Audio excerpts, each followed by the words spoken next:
Hello Libra, thank you for joining me for your weekly forecast for week commencing the 20th of August. Now Mercury, of course, until late last week had been tracking backwards for 3 weeks in your sector of sociability, friendships and also your longer term thinking.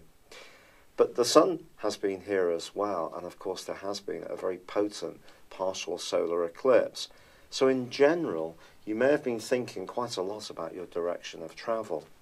If you're very clear on where this is heading, this can be a week when you can actually start to dig in behind the scenes potentially, start to do the research, to prepare the way to really make things power forwards once the Sun moves into your zodiac sign. If you're unsure, I do feel that the Sun's arrival in Virgo on Thursday is going to give you quite a lot of food for thought in the weeks to come. But this is a very enterprising transition because the Sun enters into a ground Earth trine with both Uranus and Saturn. Now Uranus and Saturn have been forging a very productive link for some while. Great if you've been thinking about adapting your home, perhaps working from there, renting out a room, just being more imaginative about your existence, your core existence. Now with the Sun coming into play as well, this is asking you to fall back on your deeper resources. So this is the 12th solar house.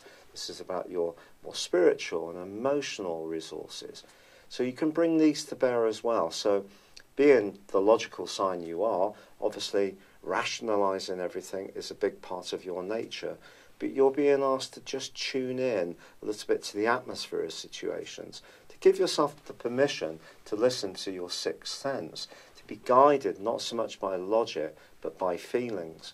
At times, this could be a bit disconcerting for you, but I do feel because these planets are contriving to forge this very productive angle, if you can see that giving yourself the permission to step back, think about things deeply, not necessarily chat about them, just have moments of contemplation can actually be very enriching.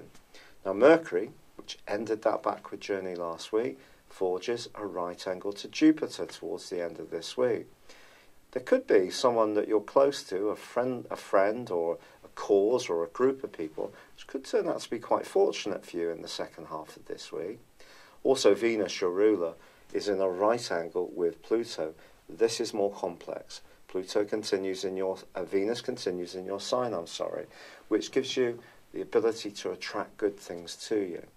If there is something that you're wanting in your world, you can be very passionate about it, and perhaps someone close to you can be very receptive to what you have to say.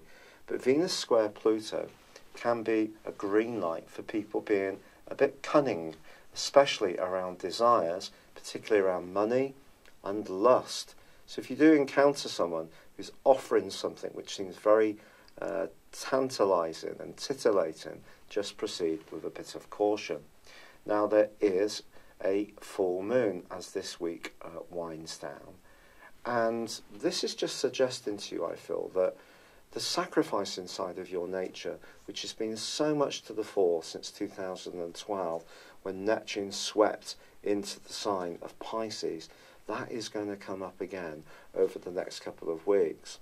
It's going to be important to be compassionate, to tune into the people that are important to you, to give of your time and energies to good causes, but it's also very important to give to yourself, because your physical vitality may drop off a little bit now.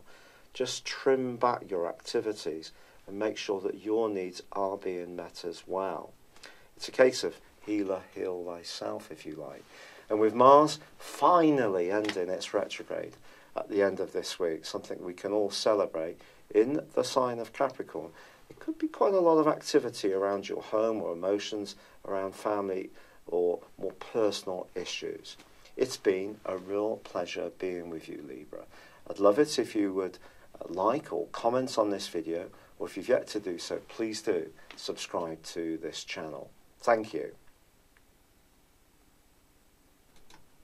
Hello Libra, thank you for joining me for your monthly forecast for August for the Sun and also the Ascendant. there's two standout pieces of absolutely fantastic news for you. On the 7th of this month, Venus, your ruling planet, returns to your sign. She's going to be with you right through to the end of this month. This is going to give you the opportunity to really move into your power when it comes to your personal appearance, your sense of attractiveness, your creative abilities, and you may find, particularly if you're single, a lot more interest is evoked in you just in very natural, spontaneous ways from this change. The second standout, brilliant piece of information occurs on the 11th when there's a partial solar eclipse in the sign of Leo. Now you have this occurring, but you also have Mercury tracking backwards in Leo, and the North Node in Leo 2 is also inverting backwards, which in its case means it's moving clockwise, and that's something that is going to not necessarily see things flowing about your long-term future plans, your higher aspirations, not immediately, but I think the partial solar eclipse still gives you a great deal of caution for optimism. Because if you are someone who's very clear about what you want to achieve, Mercury's retrograde is just a passing thing.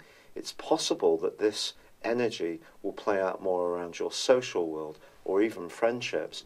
Perhaps some friendships are going to be revealed for what they are this month, particularly once the sun moves on the 23rd, and there is also a full moon on the 26th in a very tender area for you. There's also a riveting right angle between Uranus and also Mars. This goes on for the first 3 weeks. Now, if this rings a bell, it's been off and on ever since the second week of May. And because both planets have been going through retrogrades, it's being repeated again. Now, Uranus for you at the moment is in an area which is very much to do with intimate and close involvement, to do with finance, and in a very neat way, it can give you a new way of looking at those kind of areas. It could make you very innovative. And if you are interested in working for yourself, for example, Uranus in this area, and it's going to come back full time for 7 years next March the 19th, can be very helpful through till November the 6th of this year. But its retrograde suggests that if there is an involvement that you have, particularly a romantic involvement, that isn't working very well, there could be a lot of tensions this month, particularly if you start to think, look, is there really a future for this tie? Or is there a sense that there's too much cloying demands upon you, that the free-spirited part of your nature, totally natural for an air sign, that loves to socialise, mix and mingle, if that's being limited a bit too much, that could see you staging something of a rebellion.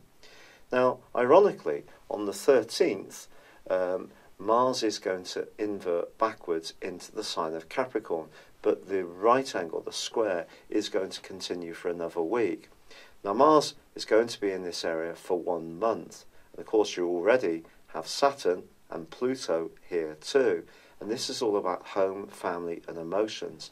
So Mars can stir things up a little bit, quite frankly, in the following 4 weeks. And obviously 2 of those weeks exist in this month. So if you're not feeling that there's much nurturing in any part of your situation for you, your deepest emotional needs are not being met, somebody's not really getting what you're wanting, the fact that there is this partial solar eclipse in the 11th house and that Venus is in your sign from the 7th is going to see you, I think, gravitating towards new opportunities, new people, if you like, new tribes that will understand really where you are coming from. So there is the potential for some light interactions. Okay, there could be some cancellations, change of the plan and all the rest of it with Mercury in retrograde until the 17th.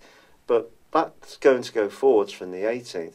But I think it's more that there can be some kind of transition if you're in a situation which isn't really feeding your soul. And that is seriously going to see you thinking about your future, particularly in the last 10 days of this month, when you can become much more reflective rather than playful and interactive. So, once there is that full moon on the 26th, I do feel that's going to give you a lot of food for thought, particularly if you feel that you're being very self-sacrificing.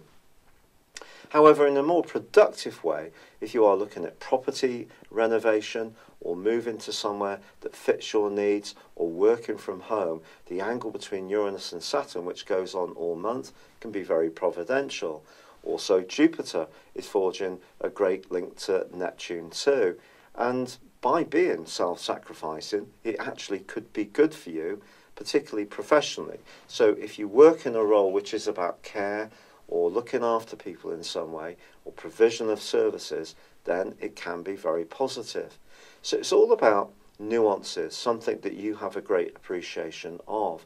And by the end of this month, I feel that you will really be sorting out what's important to you, recognising who is really more in tune with your needs and who isn't.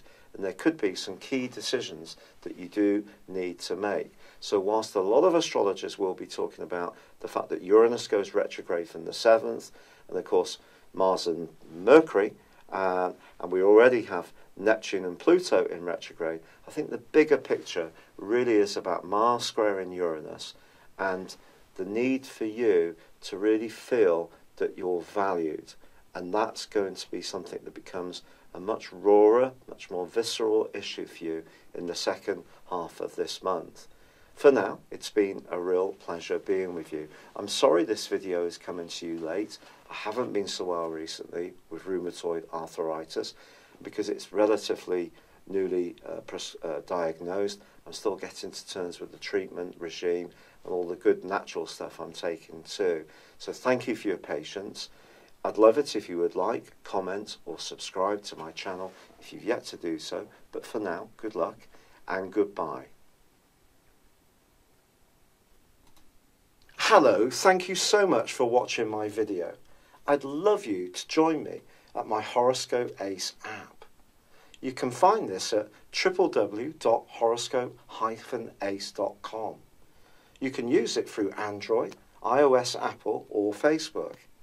Check out your ascendant or your moon sign or download your free birth chart.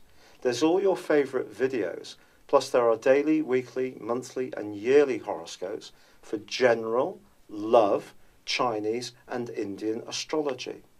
If your passion is tarot, there's my brilliant 3-card money or love tarot readings too. And it's all there at www.horoscope-ace.com. Thank you.